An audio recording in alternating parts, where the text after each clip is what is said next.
The year is 2018. The world is doing just fine as it is. Why is that? A brand new Fallout game has just leaked, and Maddie is absolutely throwing a party. It is a great time to be me when there's a new Fallout game coming out. Wait, what? Online only? Survival game? No. There's just no. Oh, it's real. It's real. Yes, myself and many others in 2018 had their hearts shattered by Fallout 76. It was supposed to be the next entry in one of our favorite post-apocalyptic series, but in fact, it was nothing short of an absolute catastrophe. And it has a subscription service. So today, with my most open mind, I decided to fire up Fallout 76 and head to the Appalachia. Or Appalachia, I don't know. You all say it differently. I say Appalachia.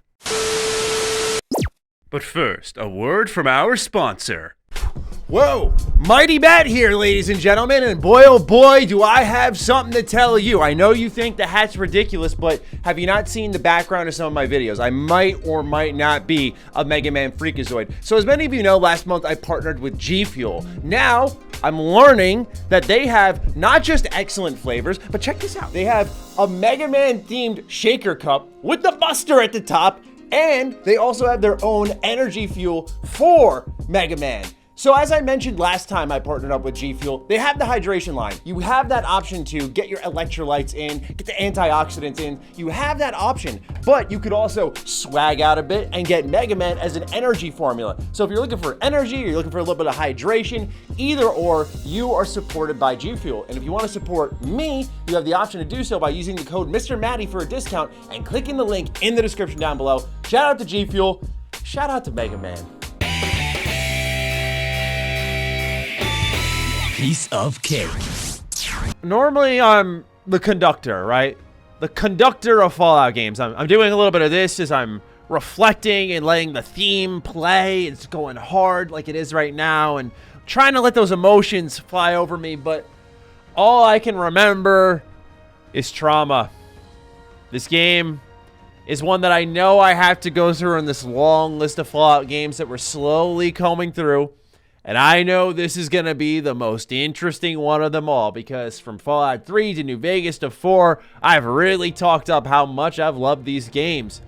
But with 76, I've given it more of a chance than probably most people on this platform who make content and didn't like the game ever did. And I'm here again to try to play Fallout 76. At the end of last year, I did my 2021 review. I'm here again ahead of the big update in September. So let's start a new character, go fresh, see what this game's all about. War never changes. At least they got that right compared to Fallout 4. The war never changes. That armed conflict. Democracy itself is under threat of annihilation. This goes a little hard. I gotta be very objective here. This goes hard. 76 by you, the good people of America, so that if the bombs do come, Like that transition, that type of stuff, that's good. That's good. I love the vibe here. Good morning, Vault 76. I haven't started a new character in so long. I forgot you just get out of bed to start the game. Even those who may have overindulged and overslept. I didn't know they had the Levi Ackerman. They got the Matty cut a little bit. Just a little bit. It needs to be a little longer, but that'll do. So yeah, they kind of used the same character creator from Fallout 4. You see a lot of Fallout 4 in 76 because it literally is reused assets. Sure, let's do it. Yeah, you know what? I remember when I went to test this game back in 2018. I remember... wait, what do I do? Here you go. Hold on. I know you want a drink, sir. Here you go. Wait, what am I... Hold on. I'm trying to tell a story at the same time. Everyone, please be patient. I remember testing this out. Yeah, there we go. Oh, I sent him an extra drink. Oh, wait, what's going on? I failed. Anyway, I remember trying this game out when I first went to the preview event for this game. And my oh my, was I a much more understanding guy back then than I am now, because I remember that game was skipping and jumping all over the place. We were a couple months from launch, like, yeah, we fixed it. It's just an older build. Lied straight to our face. Nowadays, I'd be like, hell no, you give me the working version. Like, I gotta tell people about the working version. One of the things I don't really care for in the intro here is it's so unelegant. Like, you just sprint through. There's no real interaction with any NPCs. It's just a bunch of floating Mr. Handies, and you just sort of peace out real fast. Obviously, it's a multiplayer game. That's the goal. Like, let's just get things rocking and rolling. I respect it, but does not jive with me and my typical Fallout intros. That's for dang sure. All right. So this is Fallout 76's leveling system, and I think one of the really good qualities of the game. Now, there are legendary perks that you can get later on toward the end game, but I'm focusing on the bare bones here as a starting player, if you will. So let's say you wanted to do a strength build. You would get perk cards that you could then stack on your character, and I would do increasing one-handed melee weapon damage in this case. Again, one of the things I really liked about this game, I feel like they actually got a nice hybrid of like choice and consequence with leveling, where you could sort of at a certain point, at least in the earlier days, pigeonhole yourself into a particular build. But obviously, if you're a consistent player of 76 and you put that real man hours in, you could kind of reverse those decisions. For me, charisma was one of my favorites, especially when playing with friends for this reason here: more XP, more leveling up, more perk cards, all that good stuff. But since I'm not great at video games, I'm going to pick first aid. I'm kidding. I'm really good at things, but I love the first aid art. It's so great. And just like that, we're already at the exit. Like I said, very unelegant. They're like, yeah, don't you want to just get out into the open world? Yeah. I love the little build-up. That's all. Just a little bit of build-up, because that opening video was fire. But anyway, out we go. Reused assets. Adventure begins. Now, again, your boy's trying to be objective here. Phenomenal step out moment here. Yes, you heard that right. This is an all-timer step out moment, dare I say. You can see everything. And let me just bring up the map here for y'all. One thing I love about 76 is that if you heard my complaints about Fallout 3 and Fallout 4, you start with your back against the wall. What I love about 76 is they show you everything. You could go over here, you could go down here, you could go behind you. You truly enter the middle of the world. And so this is why it's a, I think, monumental step out moment. You can see everything. You're like, whoa, what's that up there? Why is there machinery working? What's down there? What's that there, right? That little farm. I just love the step out moment here. But it's also particularly jarring if you were a longtime Fallout fan. I remember when I did this for the first time, I was like, there's a lot of color. A lot of color here.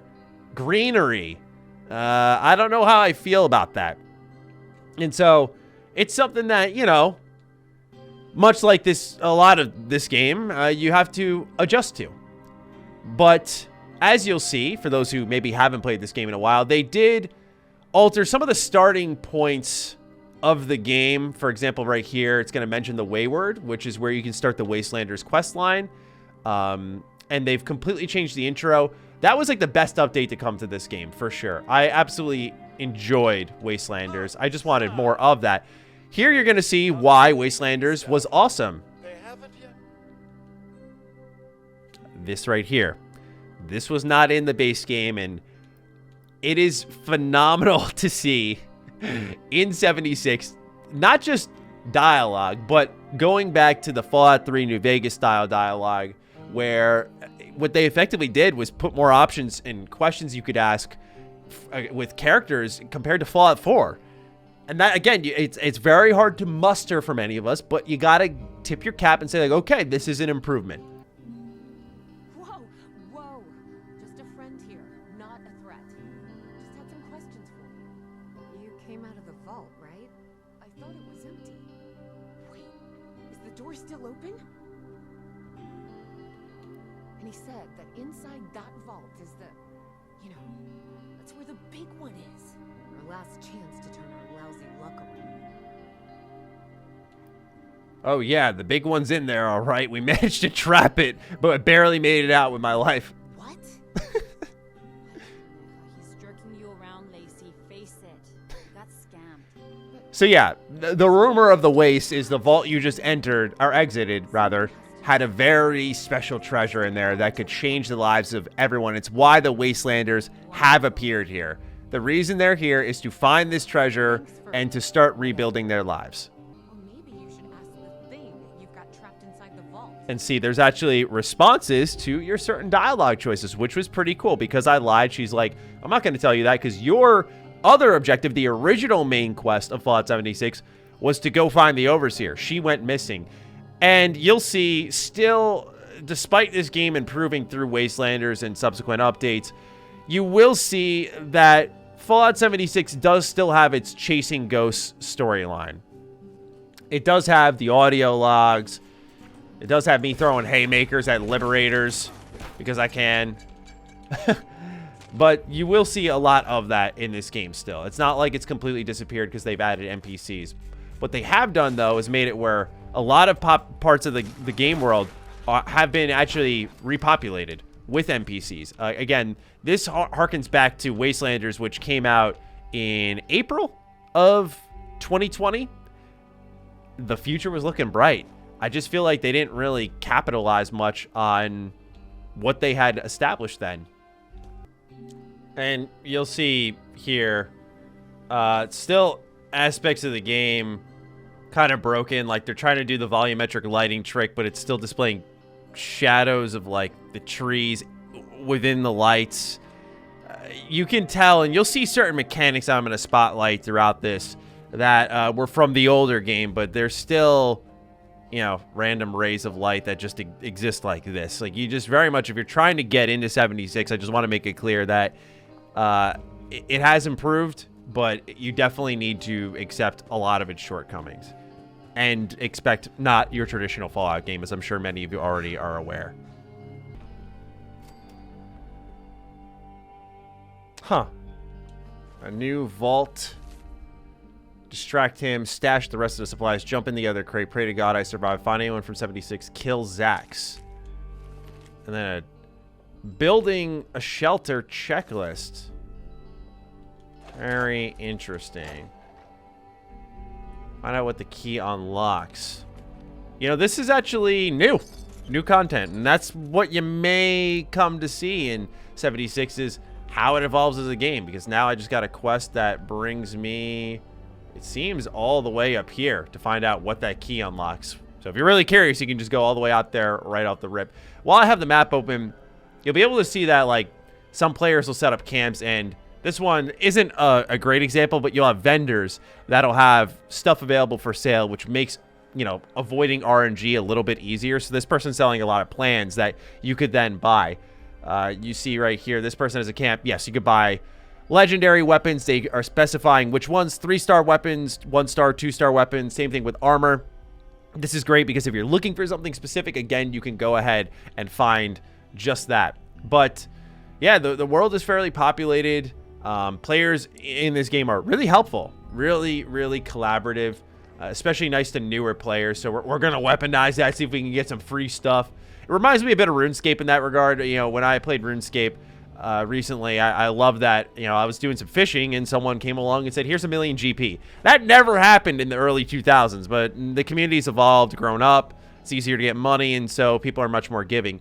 In this game, I feel like still sometimes getting, you know, ammunition, supplies that you need can be a bit of a pain in the butt. And so it's good to have a great community for the people who do grind to provide you the types of things that you'll need. One thing that they added as a quality life enhancement is any loot you pick up. There's obviously your typical weapon, armor, apparel, so on and so forth sections. But they also have a new section. So anything new that you loot, let's say you get a good weapon, you're like, oh, I want to throw that on. That look great. You don't have to sift through a whole folder of weapons, or same thing with armor. You can just throw it on right away. I like the organization of the menus here. They have a separate thing for holo and notes and junk, ammo. I like that they split it up. It's a lot better compared to previous Fallout games, the way they split up your quests as well. It's just great. It really is on that regard there. They did a good job organizing the HUD, where it used to be like, remember finding key items in Fallout 3 or Fallout 4? They just thought a step further here. And here's a miscellaneous quest that is a part of your main quest for crafting stuff. The reason this is here is because the Overseer's Camp. This was the original main story for Fallout 76, and it was here that you'd begin what the whole point of the game was, which is it's Reclamation Day, so it's time to start building. You'd get your first blueprint here that you could learn, and you craft your first items. You'd get all this good stuff here that would allow you to start building. And again, your goal is to find the Overseer, but the kind of thought process behind 76 was that today is Reclamation Day. Everyone, as in the other players you're seeing around the open world, have left the vault, and they are going to start to rebuild the Wastelands with... Wait, what in the world? I haven't played in a while. Is this a player camp? Well, there you go. Yeah, so the goal is to rebuild the waste, but my God, can you see some real out-of-place stuff potentially? This is insane. But hey, it's a perfect spotlight of why the Fallout community in 76 is insane. The stuff they build is awe-inspiring. I mean, this is just a showpiece. They just got everything from every update. They've got people wandering their camps for protection. The interior, what a flex. What a flex. Wow. But yeah, you'll see a lot of this in the Wastelands. And again, if you're able to separate yourself a little bit, this won't completely break your immersion. But, you know, if you're me and you're trying to get immersed in the world, seeing a giant hulking tower, yeah, that's not going to really do the trick for you. Let's see if anyone's like willing to give me some stuff. Look at all these high levels. I'm level 2. Feel bad for me. Look at this show off. Yeah, if that also doesn't bother you, I guess you'll like 76 hopping around like a kangaroo. He's just jumping around. Fallout, baby. Because he's got a mutation, by the way. Well, anyway, before I was distracted by this behemoth of a tower, you're supposed to reclaim the waste in Fallout 76, and by God, did that level 1000 character do that. And the core of the 76 experience really is crafting and building. And that happens to be the two things in Fallout 4 that I thought got in the way. So they built an entire game around it. I love the crafting. I mentioned to you all how much I thought that was really underrated. I'm going to build this just because I can. But I thought that was really underrated, so I don't mind that and that being evolved upon. But of course, the settlement building being the core component that people really fell in love with. And who am I to say, like, you're wrong for that? Of course, that's not any of my business, but I just don't think it really spoke to me. But it spoke to a lot of people where Bethesda has managed to build an entire shop off the back of it. So as you'll see here, because I'm still on my account, from my review back in 2021, I have 2,400 atoms, and yeah, they sell some serious bundles. This is after I think I got to level like 40 something again. I tested some endgame stuff on my PlayStation account, and they just really don't give you enough atoms, much like you'd expect. It eventually plateaus. How do they manage, though, to keep you getting steady atoms? Well, there is this cool thing called the scoreboard. The scoreboard is pretty much Fallout 76's versions of seasons. Your battle passes, if you will. And they have new seasons pretty regularly, and they provide all sorts of upgrades. Now, I will say that I noticed a lot of players back in the end of 2021 were saying that they were not really getting enough experience on these boards to complete them. But as you can see, it's chock full of rewards, and it's why people are hopping on. And if you go to the map, you can see on the bottom left, dailies. A lot of people wanted more daily operations. That's what these new Brotherhood of Steel updates would add. And so once you're done with the main story content, being the original main story, as well as the companion stories and the Wastelanders story, the Brotherhood story, once you're done with all of that, you would go into the daily content cycle. That's where the game for a lot of people falls off, because they want to do more, they want to enjoy more, but they can't. So here's where we're in what's called a team-only interior. What this means is you can make a choice that's sort of instance to your playthrough. And what's great about that is here, like, you have 2 skill checks. Love to see that. An option to attack. And again, this makes it where you separate off from your friends. Think of it like a solo dungeon in Elder Scrolls Online or any MMO you've experienced, where, like, this is where the story choices will happen. So for me, I can choose attack. My friend can choose, oh, hold on, what's going on here? Or skill check their way through things. I'm going to attack. But what I like is that they managed to make it feel single player in its particular parts. What it allows it to do is feel more like a single player game, which you could feel as this game progressed in its life cycle that they understood this should have just been a co-op Fallout game, not a live service game, which I think there is a difference, although the lines have blurred significantly nowadays. I'm looking for the Overseer of Vault 76. Have you seen her? Overseer, huh? So you must be the one. And it's funny, right? Because when you think about the chasing ghost storyline here, like, where's the Overseer? The reason why this is something that could have worked is, think of Fallout 3 storyline, right? Fallout 3 storyline, you were just chasing your dad, right? Like, where's dad? Where's dad? Where's dad? You were going town to town to town trying to find him. So why didn't it work here? I think it's, again, boiling down to the intro. The intro in Fallout is so underrated in what it does for the rest of the world. I think of Fallout 4 even. I think the reason that the story mattered in Fallout 4 is they did a good job. I think they could have done a better job, but they did a good enough job setting things up in that introductory section. Whereas Fallout 76 and its intro, they just toss you out in the wasteland. They're like, hey, it's Reclamation Day. Where's the Overseer at? Where's the head of the party? And you're just trying to find her. When you find her, I don't want to say it's underwhelming, but there's no, like, emotional punch. Like, ah, finally, I found you. Okay, what's next? It's like, yeah, it's kind of screwed out here if you couldn't tell.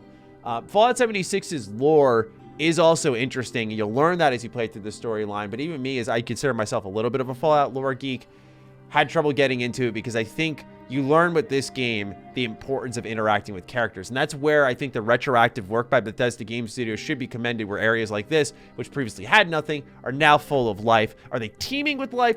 Not necessarily, but you will find people to interact with as you go around on your quest that typically no one was there for. Does it remove the damage that was done? Depends how late you start your first ever playthrough. For me, I was there from day one. I was there before day one, testing it in the beta, testing it at a secret event, and so on and so forth. So yeah, there's a lot of damage done here, but I try to always give it a fair shake, because to me, what would be better than to have a Fallout game that constantly updates that I could keep playing? Nothing, because I love this series. I would love to love this game more than anything. So of course, yes, I'll be playing the Pit day one.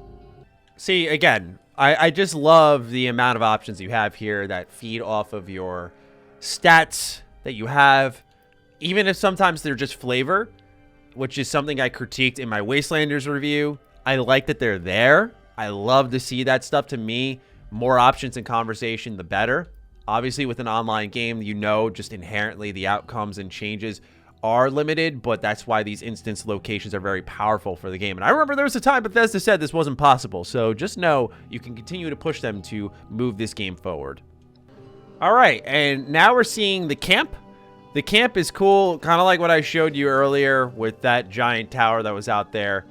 And what I do like about this is it makes it where pretty much you can build anywhere within reason. You know, I'm right here next to a major location, and I can just build in the heart of this road. So for anyone who loves building, I mean, my gosh, is this game for you? It's just something that, as I mentioned previously, I definitely fought a little bit with. But I know a lot of people love farming the plans, getting everything they can, and making something really cool. And man, has the Fallout community made some awesome stuff in the past. Now, discovering new locations in 76 used to be a very uninteresting process because everything was a foregone conclusion. When the game first came out, it was always, well, there's no one in the wasteland except you and other players. Like, what if every wastelander you encountered was another player? And I get the idea on paper. Again, I always say I don't know how I got so far as to become a full game, because I feel like it just actively fights against itself constantly. But what happened was locations like this were even more underwhelming to explore because you knew there would be no interesting NPC, no real surprise quests that you could mess around with, little surprises tucked away, that characters that would blow you away. It would always be a rad roach, a super mutant, a Mr. Handy, and it made those things that were like side pieces of a Fallout game the frontline fighters, the main attention grabbers, and that ain't really it. So what happened is, if you will, the game steadily devolved into well and truly a looter shooter, whereas Fallout 4 is often called the looter shooter, and it is a lot of shooting and looting, don't get me wrong, but 76 well and truly is that. That is its bread and butter, its DNA. And what's unfortunate about that, as you'll see here, is I don't think, enemy-wise, encounter-wise, and most times we're getting pretty good hit detection here because I'm on my FiOS internet here at the studio, but typically the hit detection for a looter shooter and the feel of a shooter should be top-notch if that's your main focus of design. But this game is split a million and one ways trying to decide what it wants to be. VATS doesn't feel as great because it's just that, which there are perks tied to it that kind of make it like a broken mechanic rather than like ooh, I'm in a sticky situation, like I need to use this to really kill my target. Now, I will say this. All that's to compensate for the fact that this has to be an online game. So it all boils down again to accepting what Fallout 76 truly is. And these are one of the new enemies you'll face that are not ghouls, but the Scorched. And their lore, again, I think is actually pretty interesting. What you'll find, though, and you probably will not be shocked when you scroll down to the comment section, is most people who talk about Fallout 76 are still playing it. So me being generally critical of the game used to be this thing that people would show up and go like, oh, yeah, you're right. Like, I agree. Not that I care if anyone disagrees with me, but it typically wasn't a battle to say like, yeah, Fallout 76 needs improvement. Now, though, if you dare show up and go, I think we could do for a little improvement here, or in my personal opinion, more content focused around what Wastelanders was. I mean, again, here's a bug. Left trigger not working. Can't aim. Can shoot, though. Can't. Now I can aim. Moments like that. By the way, I got to highlight that I hit that shot from the hip. That's crazy. But people will defend this game tooth and nail now. And they're allowed to. They're allowed to like what they like. I'm not here to tell you that the game's bad. But you can tell, because I remember when I tweeted out that 76 still isn't a good game. I went on Twitter. I posted my video. A lot of people came for your boy's throat. I was under attack. However, when I posted on YouTube, the comment section was very much like, this is a great review. Even I, as a 76 fan, thought it was a pretty well done coverage of the game. So, just careful what pocket of the internet you roam into. And I might die here. Hold on now. This is bad. This is embarrassing. Can I survive? There we go.